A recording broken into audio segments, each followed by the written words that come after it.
envie de construire au Mali, mais je suis de la diaspora. Comment faire en toute confiance? Vous désirez acheter une maison ou une parcelle en toute confiance? Vous souhaitez donner votre maison en location en toute confiance? Vous souhaitez louer une maison en toute confiance?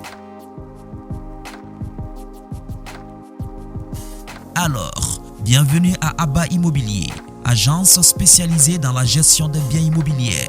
Abba Immobilier vous offre tout genre de services en termes immobiliers tels que administration des biens immobiliers, location, achat, vente, construction et BTP. Pour plus d'informations, appelez au 79 48 55 54 ou 77 85 41 41. Nous sommes à Bamako, au Golfe, non loin du restaurant Papito, sur l'axe des sapeurs-pompiers. Abba Immobilier, l'immobilier avec confiance et compétence. Le Mali est l'un des plus gros producteurs de poissons d'eau douce en Afrique. La pisciculture reste un secteur stratégique d'activité, notamment du fait de sa contribution à la sécurité alimentaire du pays. Qu'en est-il avec le développement de ce secteur qui fait vivre plus de 300 000 personnes? Dans ce numéro de Focus sur le Mali, nous nous sommes intéressés à l'un des modèles de réussite de ce secteur. Il s'agit de Boubacar Diallo, considéré comme l'un des pionniers de la pisciculture. Avant de le recevoir sur ce plateau, je vous invite à suivre ceci. Au Mali, la filière pêche occupe depuis longtemps une place prépondérante dans l'économie nationale sur le plan de la sécurité alimentaire, de la création d'emplois et de la participation à la richesse nationale. La filière pisciculture demeure embryonnaire en raison notamment de son introduction relativement récente. La production halieutique se situe autour de 100 000 tonnes par an, plaçant le Mali parmi les premiers pays africains producteurs de poissons d'eau douce. La filière fait vivre plus de 300 000 personnes. Cependant, le secteur privé se montre actuellement particulièrement dynamique dans le domaine. Ici, c'est la ferme piscicole Boubacar Diallo, une entreprise créée en 2008, située à Tanima, dans la zone irriguée de Baguineda, à 40 km de Bamako, bâtie sur 10 hectares. Elle comprend une écloserie des bassins en béton armé, des étangs et des bacs hors sol, qui sont posés sur terre et ont une particularité. C'est possible de les déplacer et de les adapter à l'espace disponible contrairement aux bassins et aux étangs. Dans les bacs hors sol, l'eau n'est renouvelée qu'une fois par semaine au départ. La ferme a une capacité annuelle de production de 40 millions d'alevins pour un coût d'investissement actuel de plus de 3 milliards de francs CFA. Aujourd'hui, elle est le pionnier dans la production d'alevins, la fabrication d'aliments poissons au taux de 45% de protéines, la confection et l'installation des cages flottantes sur tout le territoire national du Mali. La ferme piscicole Boubacar Diallo dispose d'infrastructures et équipements modernes comprenant un centre de formation pratique en aquaculture avec plus de 500 jeunes formés en technique de pisciculture et plus de 100 pisciculteurs formés. Ces installations doivent permettre d'élever au moins 6 millions d'alevins pour une production d'environ 2100 tonnes de poissons marchands. Boubacar Diallo, bonjour. Bonjour, merci de nous recevoir chez vous ici. Merci beaucoup. D'abord, comment vous êtes venu dans la pisciculture? Je suis venu dans ce secteur-là par deux ambitions. D'abord, moi, ma maman, elle aimait très bien, vraiment, elle aimait beaucoup le poisson. Donc, à cet effet, je quittais le Badialan 3 pour aller jusqu'à Bradadi, à côté de la poste, la petite poste de Niarela, pour acheter le pain pour ma maman. Donc, je crois que j'ai fait à peu près 7 ans pour faire ce trajet. Et j'ai pensé déjà depuis ce moment à faire le poisson un jour pour soulager vraiment les vieilles personnes qui ont autant besoin de ce produit qui est devenu un denrée rare. Et la deuxième chose est que aujourd'hui le Mali a des problèmes de poissons. Ce n'est même pas le Mali seulement, c'est mondial au fait, parce que les fleuves, les mares, la surpêche a fait qu'on n'en a plus. Et donc, il faut aller maintenant à l'artificiel. Et voilà en gros pourquoi je suis allé vers ce secteur et que j'aime tant. Vous êtes dans la production, la commercialisation et même dans la formation. Dites-nous, quel type de production dans les vins que vous faites? Nous sommes une ferme très moderne qui produit artificiellement ces alevins-là, mais nous avons des géniteurs. Au fait, il faut d'abord avoir des géniteurs de qualité, des tilapia et puis des silures. C'est les deux espèces que nous faisons dans la ferme.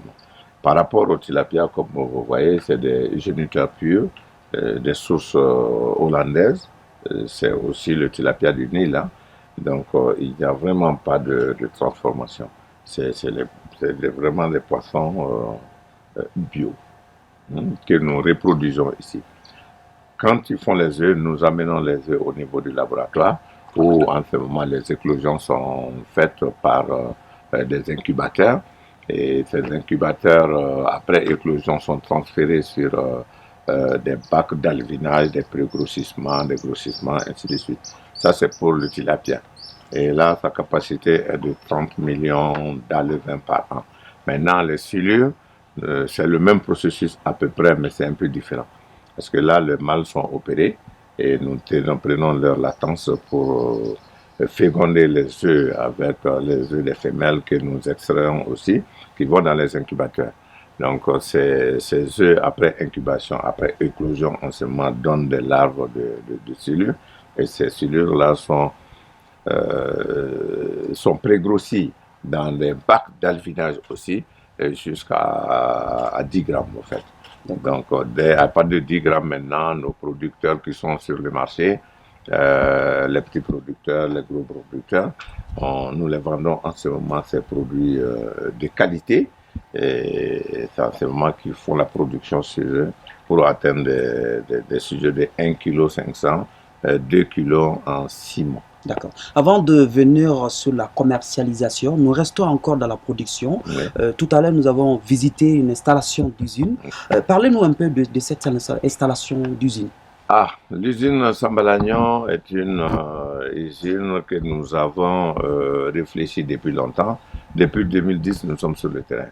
Ça, c'est la dernière version. Mais avant cela, on avait déjà des usines qui faisaient de l'aliment poisson, mais pas autant de qualité. Parce que l'on avait des pertes. L'aliment était soluble, descendait carrément sous l'eau. Maintenant, après, on s'est procuré d'autres machines pour faire de l'aliment flottant. Et ça, ce n'était pas facile. Mais même là encore, on avait des pertes de 35%. 35%, c'est énorme, énorme, énorme. Donc, ces 35% qui ne flottaient pas peut d'abord polluer l'eau. Et donc, ça peut jouer sur la croissance, ça peut amener pas mal de petits problèmes. On a continué les recherches pour aller vers vraiment les normes internationales. Et c'est cette usine maintenant que nous avons pu mettre en place. L'usine a été inaugurée il y a seulement quelques semaines. Oui, il y a juste 15 jours qu'elle a été inaugurée par le biais du ministre de l'Agriculture, de l'Élevage, de la Pêche. C'est lui aussi de l'industrie, du commerce, avec le ministre de l'Emploi et la formation professionnelle et le ministre secrétaire à la sécurité alimentaire. Pour l'instant, c'est seulement au Mali. Non. Déjà, nous commençons l'importation. Hein. Déjà, si on vous fait appel, ça veut dire que c'est une question de qualité. Alors, les matières premières, parce que c'est fabriqué au Mali, on a tendance à ne pas donner tant de valeur aux productions locales. Comment vous arrivez à ce niveau jusqu'à ce qu'on vous fait appel à peine quelques semaines d'installation? Oui, parce que cet aliment, au fait, il est bio. Nous n'utilisons pas du tout de produits chimiques dans notre aliment. Alors, c'est les sous-produits agricoles de notre pays que nous utilisons. Le maïs qui est cultivé par tout le monde aujourd'hui. Le tourteau de coton est cultivé partout. Le tourteau d'arachide, les coquillages, le sang des animaux même, si vous me le permettez. Et le soja. Vous avez fait un peu nos sous-produits agricoles. Il faut simplement savoir la composition avec un très bon nutritionniste. Et nous, avec le soleil qu'on a, la croissance de ces poissons-là, c'est énorme avec notre aliment. Déjà, les expériences sont là, beaucoup de gens en témoignent déjà. C'est vrai, l'usine a été inaugurée il y a 2 semaines, mais les tests sont en cours depuis plus de 6 mois. Depuis plus de 6 mois. Donc, moi, je suis très heureux de voir que les gens sont satisfaits aujourd'hui de ce produit qui est très moins cher par rapport aux produits importés qui venaient inonder un peu nos marchés. Pouvez-vous nous donner une idée sur ce prix? Bon, au fait, les prix varient entre les prix des alevins de petite taille, des larvaires, état juvénile jusqu'au grossissement. Bon, entre 775 jusqu'à 640. Donc, c'est vraiment un très très bon prix. Au-delà de la production, de la transformation, de la commercialisation, vous êtes aussi dans la formation avec un centre de formation. Bien sûr, nous avons un centre, j'ai un centre de formation qui est situé sur le site même de production des albins. Nous recevons des élèves à tous les niveaux, c'est-à-dire c'est des différents modules que nous pouvons travailler avec lesquels nous travaillons. Donc les niveaux qualifiants et même ceux qui ne sont pas aussi allés à l'école peuvent être formés ici. Il y a la formation théorique et pratique. Et le docteur aussi est là. Celui-là, par exemple, c'est un élève qui est là depuis 3 mois. Ça, c'est une formation un peu poussée. Sinon, nous avons des formations qualifiantes d'1 semaine et de 10 jours ou de 10 jours. Maximum, après 10 jours ici, vous pouvez aller directement faire la production de poissons chez vous. L'élevage du poisson. Après ces formations, est-ce que vous avez des suivis, vous les aidez à s'installer? Oui, nous travaillons avec les structures étatiques au Mali, telles que le ministère de l'Emploi et de la Formation professionnelle, qui nous envoie aussi souvent vraiment des jeunes. Après la formation, ils leur donnent les moyens pour qu'ils s'installent. Et cela s'est fait plusieurs fois. De passage, même, je salue l'esprit du gouvernement malien par rapport à ces engagements qui continuent d'ailleurs.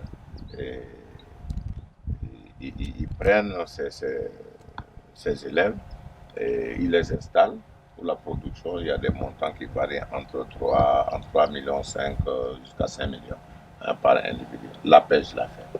Bon, nous sommes en train de travailler aussi avec les banques pour voir comment les banques peuvent s'intéresser à ce secteur aussi porteur et pour nous aider à installer les jeunes qui chôment au lieu d'aller se faire manger par les poissons avec qui eux-mêmes ils fassent les poissons pour les manger. Oui. Voilà, c'est un peu ça, un peu ce que le centre peut faire.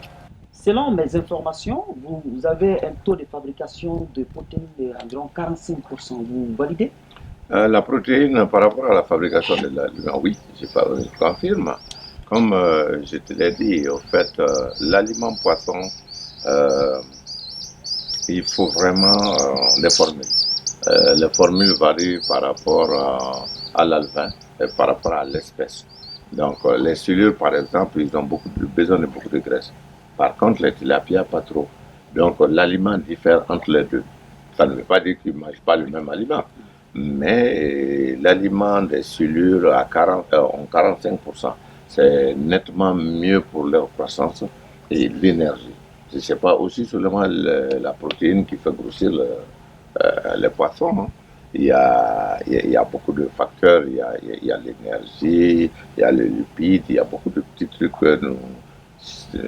que je ne pourrais pas tout développer ici. Mais la production, nous avons entre 45 jusqu'à 35% de taux de protéines. Et 40 millions de capacité de production. L'usine, on a une capacité de 30 000 tonnes là. Par contre, la ferme où nous sommes présentement, vous voyez toutes ces installations. Donc, sa capacité est de 40 millions d'alevins produits par an. Si la demande est là. Donc, les installations, on est en train de les perfectionner toujours et pour pouvoir satisfaire ces demandes-là.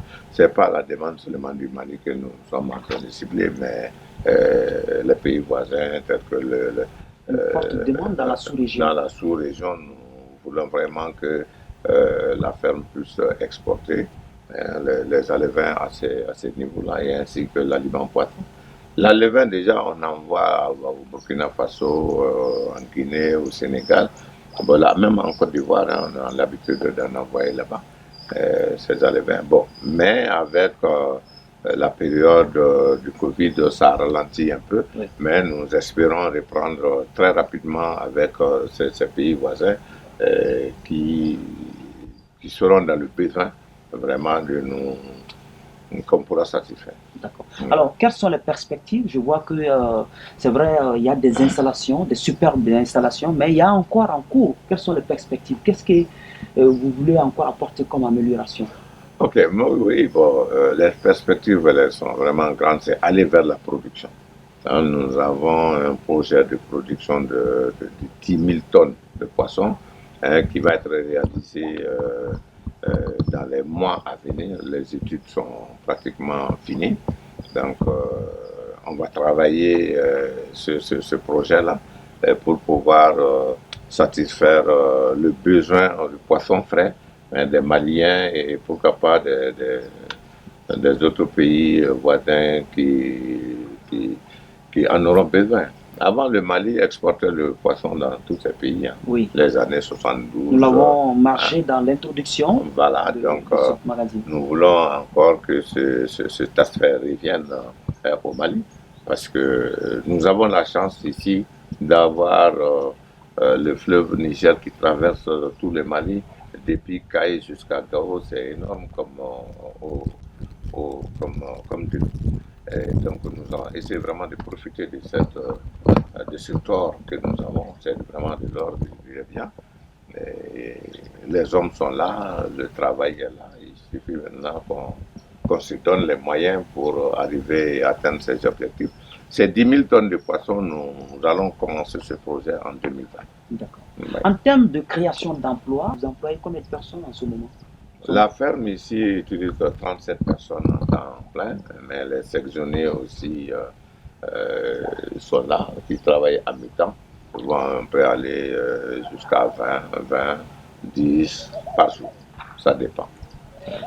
Quelle vision avez-vous aujourd'hui, sinon quel regard portez-vous aujourd'hui sur la filière pisciculture au Mali, notamment la politique gouvernementale? Oui, non, mais je peux dire que l'espoir est permis. Hein. Le gouvernement est prêt à nous accompagner si nous sommes bien groupés, et c'est ce qu'on est arrivé à faire. Et ça a déjà commencé. Grande fédération de pisciculteurs, d'aquaculteurs. Hein. Et puis, il y a maintenant la plateforme qui vient de se mettre en place, le PANEPAM.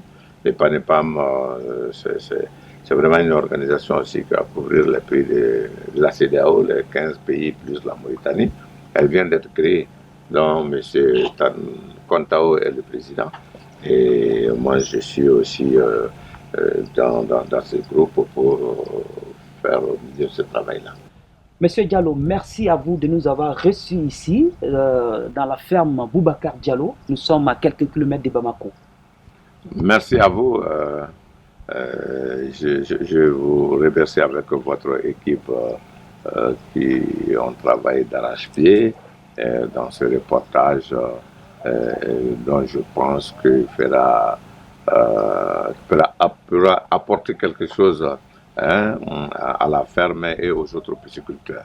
Le développement de la pisciculture au Mali, c'était le thème de ce numéro de Focus sur le Mali. Je rappelle, nous recevions Boubacar Diallo, reconnu comme l'un des pionniers du secteur de la pisciculture au Mali.